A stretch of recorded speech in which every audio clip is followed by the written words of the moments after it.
elle voulait absolument que les fellations soient les plus profondes possibles. Alors, ce film, c'est très drôle. Je ne sais pas si vous vous en souvenez de cette polémique qu'il y avait eu à l'époque. Certains considéraient que c'était un film très féministe et puis d'autres considéraient que c'était un film très machiste. Moi, je pense que c'est plutôt très machiste. Je ne sais pas ce que vous en pensez, Philippe Arlin. Moi, je le classais plutôt dans les très machistes aussi. Oui, hein, oui, oui, oui, oui. Cette idée du clitoris dans le fond de la gorge, c'est surtout les hommes que ça arrangerait plutôt que les femmes. Donc, oui, il y a quelque chose Oui, de très machiste dans tout ça. voilà. Bon, en tout cas, c'est le fantasme de beaucoup d'hommes, hein, de s'enfoncer le plus loin possible. Et alors, pourquoi c'est compliqué? C'est tout simplement parce qu'on a ce qu'on appelle la glotte, hein, je crois, qui est quelque chose qu'on a au fond de la gorge et qui justement va réagir pour pas qu'on avale quelque chose de trop gros qui nous mettrait en danger de mort, hein. Donc, c'est normal d'avoir d'étouffer, voilà.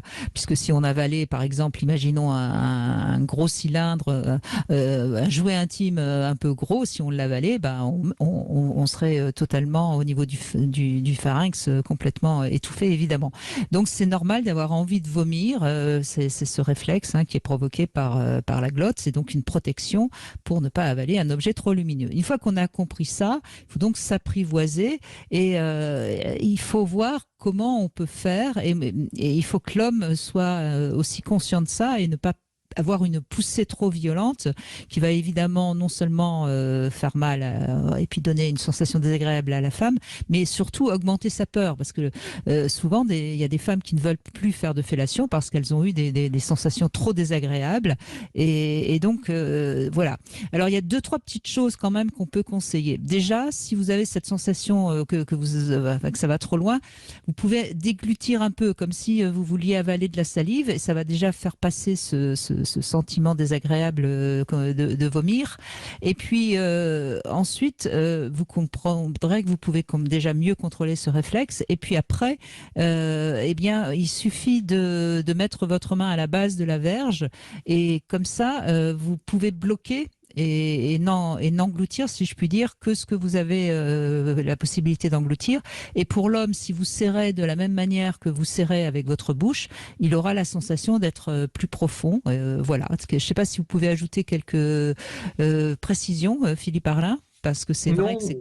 enfin, les 3 étapes que vous venez de décrire sont importantes. C'est-à-dire que il faut vraiment ne pas se forcer soi et prendre le temps d'arrêter à une étape, effectivement, de déglutir, de s'habituer. Et puis, euh, pour l'homme, c'est important de comprendre que moins on pousse, plus on peut gagner, justement, parce que c'est plus intéressant que ce soit la femme qui prenne et qui décide d'emmener le pénis au plus profond de sa bouche que nous de pousser parce que on risque de le faire à un moment où elle n'est pas prête. Et donc, le conseil pour ceux qui veulent vraiment en arriver là, c'est que ça soit vraiment la personne qui suce qui prennent la décision d'aller plus profond et non pas la personne qui se fait sucer, parce que là, il y a toujours un risque, effectivement, de créer un réflexe vomitif ou autre chez la personne qui suce.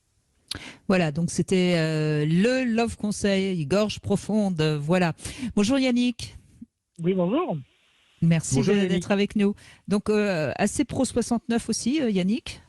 Alors, moi, je suis très pro cunilingus, pas trop 69. D'accord, ok. Bah, Voilà, c'est bien. Donc, oui, vous rentrez dans les statistiques, hein, voilà. Et est-ce que oui, vous aimez la fellation quand même? Ah oui, non, mais j'aime bien la fellation et tout, mais c'est vrai que la position du 69, je l'aime moyennement. Je la déteste pas, attention, hein. Mais moi, je préfère pratiquer le cunilingus sur ma partenaire, quand par exemple elle va être allongée ou autre, et moi, ça va me permettre de caresser plusieurs zones en même temps que enfin, dans la position du 69, je ne peux pas. Donc du coup, ça me frustre un peu. Oui, puis vous êtes peut-être très au fait de faire le cuni, et donc si on vous fait une fellation, ça vous déconcentre, ça perturbe. Exactement. Je peux pas être focus sur ce que je fais réellement. Et voilà, moi j'aime bien. Et puis en plus, j'adore caresser à ce moment-là, masser autour du nombril. Je trouve que c'est une zone que les gens Autour du nombril. Ah oui. Et j'ai remarqué qu'il y a beaucoup de femmes qui aiment bien, quand on pratique le cuni, le massage autour du nombril.